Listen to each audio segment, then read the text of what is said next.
Good evening, ladies and gentlemen of the YouTubes. Who am I kidding? There's no ladies watching this video. Just you guys. Or maybe there's one. I don't know. I don't really... Anyways, yes, welcome to Jim Sterling's computer review build system vlog video review.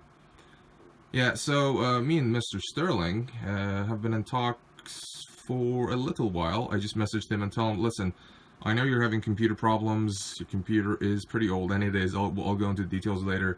So I said, hey, this will be my way of contributing to the Sterling Foundation, our YouTube channel, and hopefully it's going to work out well. And yeah, so this video isn't sponsored by anyone. Well, I suppose it's sponsored by me because everything in this build was bought and paid for by me. But it's not really a sponsored video. My goal of this building this wasn't just to get publicity or anything. It's just I'm trying to help the guy out because he makes great content, and yeah, one of very few YouTubers I actually admire, I would say. Anyway, enough ball sucking. Let's get to the meat and potatoes. So yes, as you can see, there's a custom build by me. The case I'm using is an NZXT S340, which some of you might consider a budget case. But for the money, it is quite impressive. You got a magnetic magnetic intake dust filter. Let me just remove it for a second. This is completely unprofessional, I know, but I'm just doing a one take, I don't care. Yes, so the dust filter is easily removable and sticks right back in quite easily. So for maintenance, it's perfect. Easy maintenance, that is. The case itself, yeah, it was my first time building on this thing, and it's quite convenient. If you look at the cable management, there's not that many cables that stick out. There's a few here and there, but that CPU cooler is quite a bit of a mess. Has 4 different connectors and no way to route them. Anywho, yes, so the system is an AMD build. Now, bear in mind, this is the Ryzen 7 latest generation AMD processor, which are really competitive for the money compared to Intel. I know some of you are fanboys and just going to shout at me wanting to get Intel. Again, this is what I had in stock at the time, and I didn't skimp on anything. You'll see it when I go into the details, but this processor, the Ryzen 7 1700, at the time it was available and I bought it, and I think it still is, a third of the price of an Intel 6850K, or is it 6900K, you know, the 8-core 16-threaded part. A third of the price, which would match it in performance in rendering applications in places where outright CPU power was king. So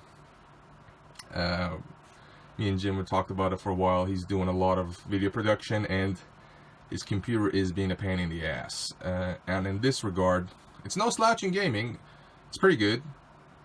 But the main task of this was to get a super powerful rendering station, and this 8-core 16-thread processor is running at 3.9 gigahertz, which is quite stout, if I do say so myself. To put that in context, this is my own personal rig, and it's running an Intel i7 6700K. That is a quad-core with 8 threads. It's running at 4.8 gigahertz. But compared to this, it's 50% slower at tasks such as video editing, video rendering, things that require a ton of CPU power. And we know these programs are highly parallelized, so they can take advantage of those extra cores. Again, AMD has really done their homework. They haven't been competitive for the past 6 or 7 years, but with this new release, it's just kicking Intel's teeth in. Yeah. So we got an ASUS B350 motherboard. I don't remember the exact model, but it doesn't matter. But it was quite easy to work with. Overclocking was a breeze. We got 32 gigs of DDR4 memory, 2400 megahertz. In contrast to his last build, the one he has a Falcon Northwest Tiki. I think I'm right in saying that he has since 2012. Basically uses a 3770K processor and 8 gigs of RAM. Yeah. So we've quadrupled the memory amount. We've also doubled the CPU cores and threads, but the processing power is actually more than doubled. If you're talking Cinebench score, which I quite like, this is getting Cinebench 11.5. This is getting about 20, just shy of 20, at 3.9 gigahertz. I think the old 3770K Ivy Bridge was getting, I think 9, probably less, like 8.5 to 9 if it's overclocked. If it's not, it's about 8, 7.5 to 8. So it's about 2.5 times faster in rendering performance. This is going to be great. The graphic card, I believe his old one is a GTX 680 2GB. This isn't the latest and greatest, but it is one of the highest end options available. At least it was when I purchased it. It's a 980 Ti reference card, which has been, as you can see, heavily modified. I've added an Arctic cooling Turbo 3, basically an aftermarket cooler with a massive backplate and a massive heatsink with dual 92mm fans. So the stock cooling for the GTX 980 Ti is not great. I mean, it looks great, but when it gets going, the temperatures, we're talking like a benchmarking or even a game session, the temperatures quickly shoot up to 88 degrees. The cards begin to throttle and it starts sounding like a jet engine.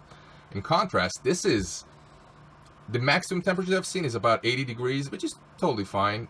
But the best thing is it is extremely quiet. I don't know if you guys can hear the system running. It is running. It's very quiet, and I've set it. I've set the fan control software and everything in a way that it basically remains just as quiet under load. So under heavy gaming load or under heavy rendering, it might increase in sound pressure levels, the SPLs, by like 1 or 2 decibels, but not much more. And that's kind of important in a studio kind of environment, to keep everything cool while you're doing sound recording and video, and you don't want a vacuum cleaner next to you going off. So I had to change the cooler. I mean, as much as I like this reference cooler on the 980 Ti, it's just not efficient for a 250 watt TDP graphic card. It works fine on lower end lower TDP cards like the GTX 980 or 1070 or 1080, but the 980 Ti, no. The graphics are also being overclocked. It's running at about 1355 megahertz, which is conservative for the amount of cooling we have available. I could easily push this GPU to about 1450, but the goal of this project was, alright, he's used his old system for 5 years. I'm talking about Jim. Let's make sure this one also lasts 5 years. So I didn't push it as hard, make sure the card is completely stable. The memory runs at 7500 megahertz as opposed to the stock 7000. So that's a nice little boost there. It can go higher, but again, stability was key here and longevity.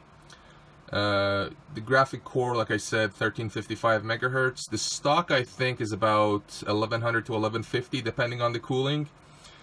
And it'll throttle, obviously, as soon as it hits like 88 degrees, which this card quite often does with the stock cooling. But with this, it's a rock solid stable 1355. So it's a really nice boost. Plus, we got 6 gigs of video memory compared to his old GTX 680's 2 GB. In general, the performance I'm expecting is about 2.5 times to 3 times faster. We got more recent driver development and also support for 4K 60 FPS recording via the GeForce Experience software. Not the greatest right now, but I mean, you can't beat it. You're talking about like 10% performance hit recording at 4K, which is unbelievable. Yes, so the core of the system, the CPU and the GPU, they work in tandem quite well. I don't suspect many bottlenecks, especially when you're doing at 4K. More workload transmits through the GPU, so the CPU is pretty good. GPU is great. They work great. That's all great. Yeah, so great. Yeah, 32 gigs of memory. We talked about that. The cooling is an NZXT Kraken X40. And it's adequate, I would say. It's I've changed the fans. I've added 2 Noctua NF-P14 fans. They're running about 1000 RPM right now. They can go higher if the temperature goes higher, but in my testing it didn't. I've tuned them to be around 900 to 1000 RPM. They're very quiet.